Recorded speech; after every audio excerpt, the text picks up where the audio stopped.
Well, my name's Ted Davis, and I've built a career out of being a creative, transformational, turn lemons into lemonade type things, primarily in the IT industry. Most recently, I was with Microsoft, and I was a management consultant and a program manager, and you know, all kinds of difficult stuff. The person that would open the door that nobody else wanted to open, or flush the toilet that nobody wanted to look at. My last year of college, I got an internship with IBM. And at the time, they were looking for enterprising young people that were female or of color to help make the IT industry a little bit less geeky. So I was working part-time, and it was kind of an audition. And by the middle of my last year, I had a job offer with them waiting for me for when I started. So my first job was as a systems engineer with IBM. Had a good amount of success there. I would just take anything on they gave me. And I was wired, and at the time I was a father in a single family household, so I worked extra hard. And my manager said, Ted, I want you to go to this class in White Plains. And it turned into a stress management class. And I was wondering why I had to take a stress management class, because as a young person, you're in a mortal soul state. Well, the first thing they did in the class, and I was probably one of the more junior people in the class, the first thing they did in the class was the instructor introduced himself and said, I'm going to turn the lights down, hand out a piece of paper, and you're going to fill out your tombstone. He gave us 20 minutes to complete our tombstone. What did we want it to say? Whether it was father, husband, whatever. And it's funny because it puts you in the context of why you were in that class in the first place. You're probably here because you're working yourself to death. And I came out with father, husband, innovator, something like that. But yeah, that was one of those moments where, oh, this is why my manager sent me here, because I'm too wired.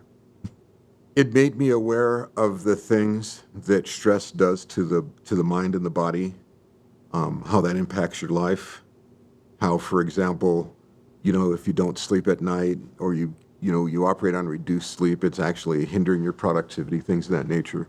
So it helped giving me a more healthy perspective and looking for ways to rest and looking for creative outlets.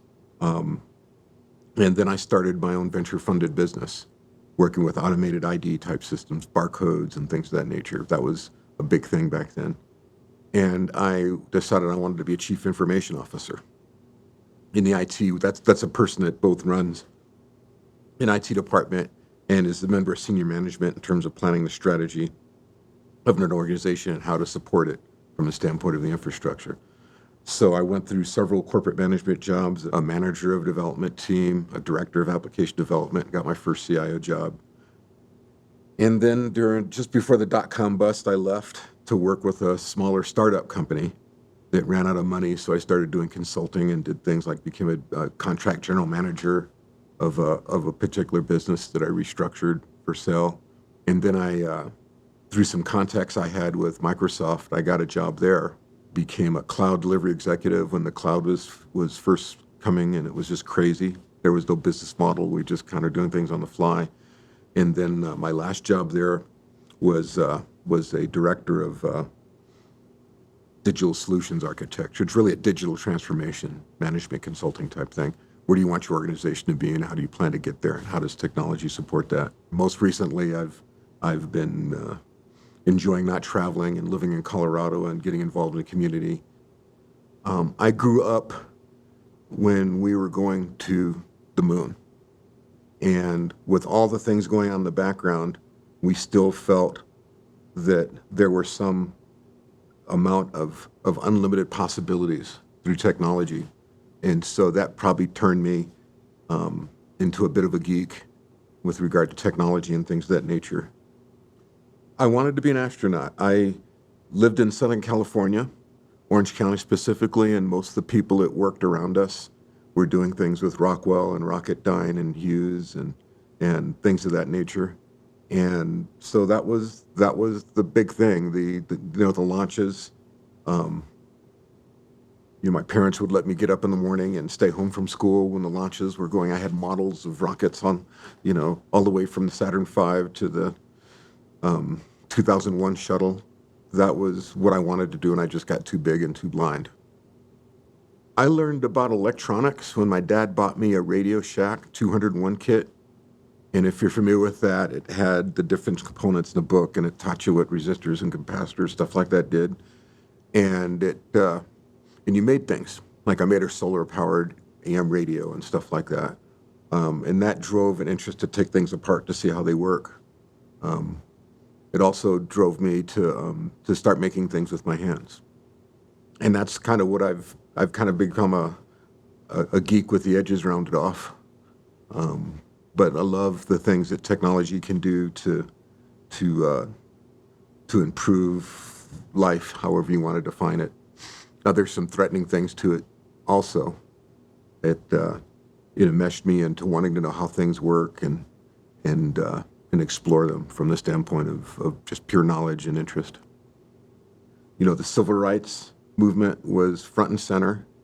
I was early adolescence as we went through the political assassinations of the 60s. And my parents were the first ones in their families to go to college.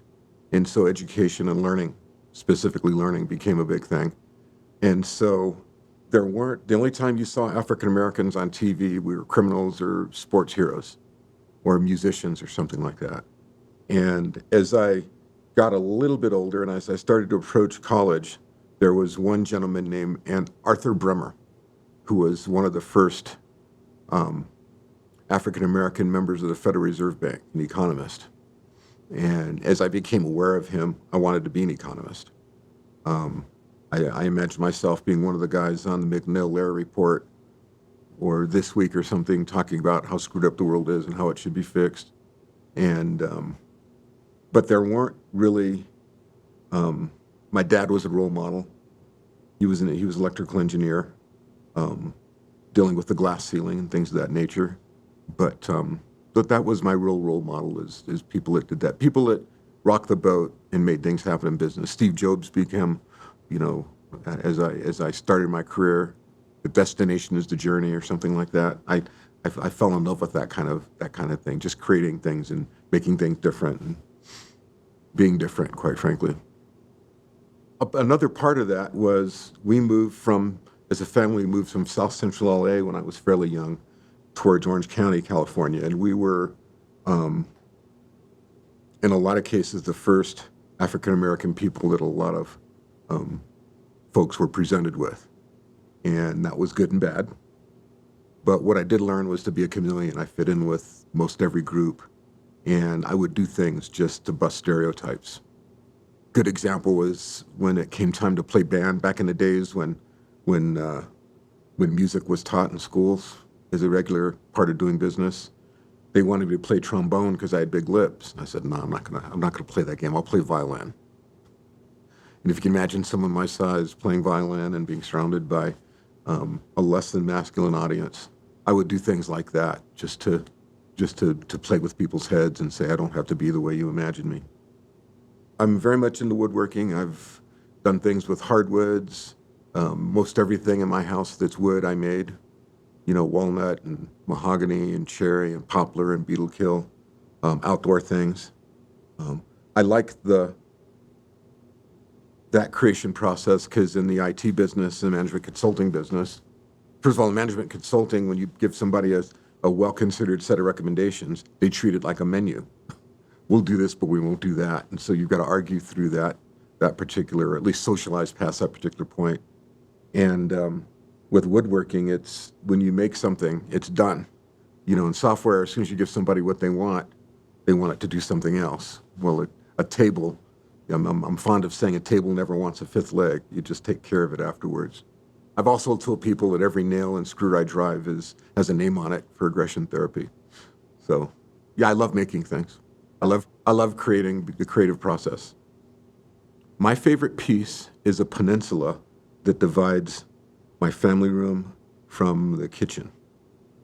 It's made with live edge walnut, And in this particular case, I had 3 slabs of walnut, and I saw the grains and how they match. And so I shaped the wood to make the grains work a certain way.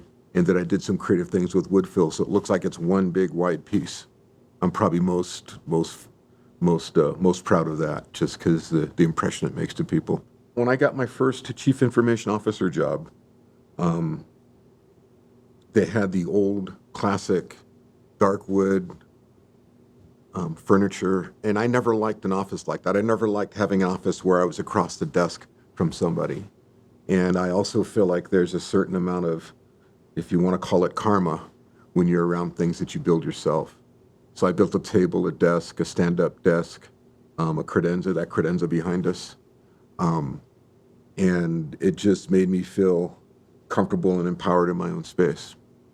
I interpret that personally as being comfortable, being free to express myself with transparency and good judgment, and kind of establishing, it is my place of doing business. It also there were and are times in my career where I would get stereotyped in certain ways. When people walk in your office and see things that are unconventional, and you say you made it, and it starts a conversation, and it makes people get outside of the traditional thinking they might have when they walk into, for example, in my case, an African American's office, and let them know I'm a little bit different, and it establishes that I'm a creative person and problem solving and things of that nature. Respecting an individual to me means that you look for the characteristics in that person that makes them different and makes them someone you want to associate yourself with, and someone who, in a professional context, can give you different perspectives, can see things differently. And I've always dealt with stereotypical behavior.